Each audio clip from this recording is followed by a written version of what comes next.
Perfecto. Pues chicos, un placer conoceros. Bienvenidos a Delirium Nostri. La primera pregunta que os quiero hacer es ¿cómo llega vuestra vida tras el verano?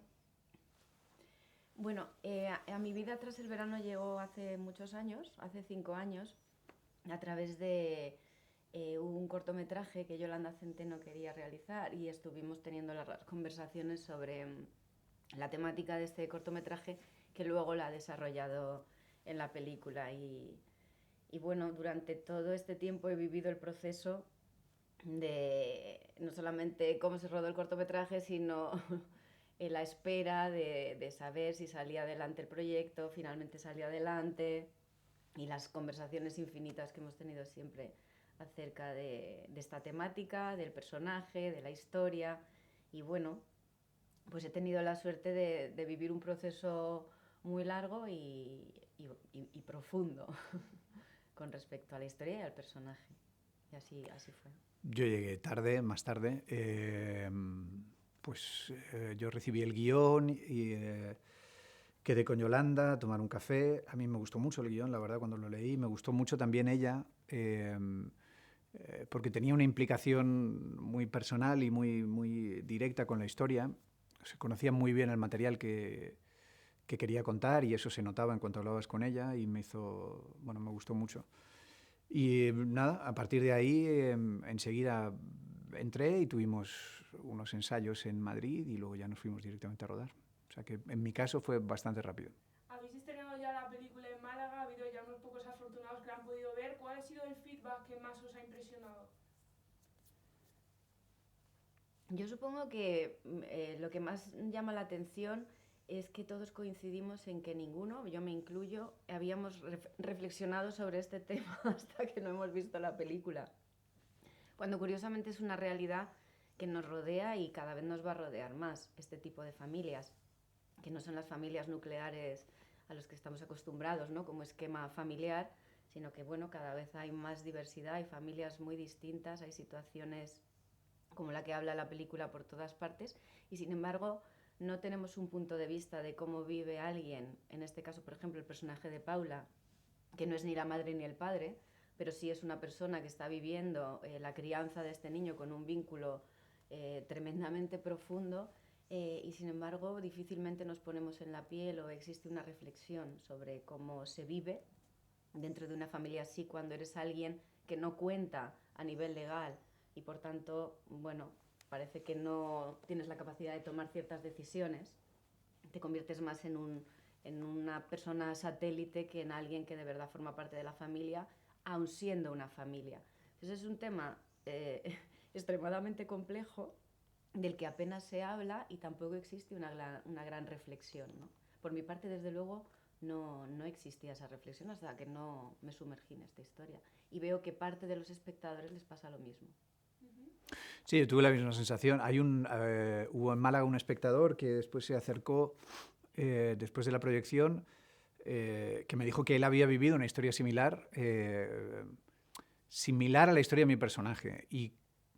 O sea, me dio a entender que había entendido lo que le había pasado a su ex a través de la película. O sea, como que él cuando lo vivió no lo había entendido, eh, y que lo había entendido viendo la película. Y creo que esa fue la mejor... creo que es lo mejor que te pueden decir, ¿no? He entendido cosas de mi vida viendo esta historia. Y de vuestro trabajo como actores, ¿cuál ha sido el mayor reto de trabajar con niños dentro de la película?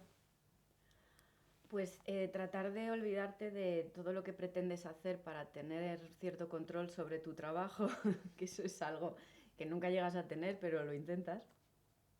Y trabajando con niños directamente tienes que entender que nada de eso va a pasar, no va a haber ningún tipo de control, no puedes tener ese objetivo ni esas pretensiones, sino que tienes que despojarte de cualquier tipo de idea preconcebida y estar muy presente. Y eso es lo que hicimos. Y creo que nos enriqueció mucho y a la historia también, porque realmente con un niño de 6 años lo que sucede es lo que va a suceder en esa toma y será muy diferente de lo que vaya a suceder en la siguiente. El nivel de escucha y de estar presentes se eleva por encima de lo que sucede normalmente y surgen momentos muy especiales. Y además tuvimos la suerte de trabajar con un niño que es un niño muy especial, es un niño con unas capacidades para muchas cosas en su vida tremendas y no parecía tampoco que tuviera 6 años. Hablabas con él y parecía un niño mucho más mayor de lo que era, pero no dejaba de ser un niño de 6 años rodando una película por primera vez en su vida. Entonces se propuso un juego divertido, complejo y al mismo tiempo muy enriquecedor. Sí, yo creo que es difícil siempre trabajar con niños o con niñas pequeñas, pero en el caso de Alex, que es como se llamaba este chaval, era muy singular, era muy especial. Estaba muy... Bueno, esta verdad que tienen los niños cuando están jugando, que tú pones a unos niños a jugar a indios y vaqueros y de repente todos se lo creen y esas sillas son el fuerte y este coche es una nave espacial y es que es así, ya está, son dos premisas dadas y claro que sí, eso es un fuerte, esto es una nave espacial, pues esto era igual, o sea, el chico jugaba y jugaba. Y el reto era estar al nivel de ese juego que no era cada toma igual, cada toma podía ser de una manera distinta, hay que estar muy pendiente. Y bueno, es un acto de fe, sí, es un acto de fe, un salto y también saber que o sea, cuentas de entrada que la toma que va a valer es la toma en la que el niño esté bien. Con lo cual tú debes intentar estar bien en todas porque nadie va a priorizar, no, pero es que tú se lo has dicho muy bien, ya, pero el niño no. O sea, vas a montar la que el niño esté bien. Con lo cual, o sea, partíamos de esa premisa y tenías que estar pendiente y atento y al 100% en todo. A la hora de construir vuestros personajes, ¿habéis tenido alguna referencia de la vida real? Yo la referencia era la propia directora, que de alguna manera el personaje de Paula es el alter ego de Yolanda.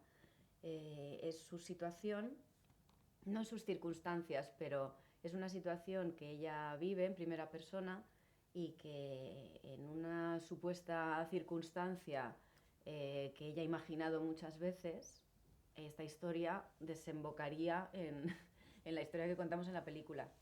Entonces, para mí la referencia siempre ha sido ella, toda la fuente de información ha sido ella, porque de primera mano me ha podido ofrecer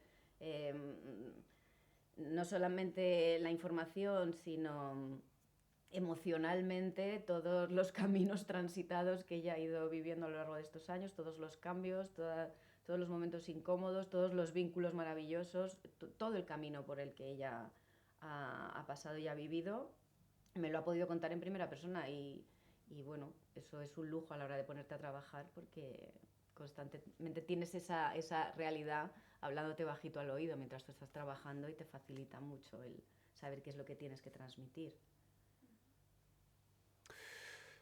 Bueno, yo tenía muchas fuentes, algunas personales y propias y otras de amigos. O sea, por un lado, una parte central en la historia de mi personaje es la separación y cualquiera que haya vivido en la vida unos cuantos años se ha separado una, dos o más veces, con lo cual es una experiencia que todos tenemos muy a mano. Y luego la relación o sea, la separación con hijos y qué hacer con ese afecto que ya no sabes dónde colocar y el cuidado de los niños y el priorizarles y todo eso. Bueno, tengo muchísimos referentes a mi alrededor de los que he podido tirar. Es algo que todos yo creo que tenemos muy a mano.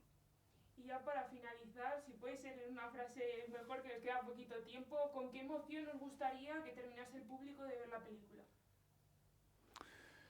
¿Con qué emoción? Yo quizá con optimismo. Sí,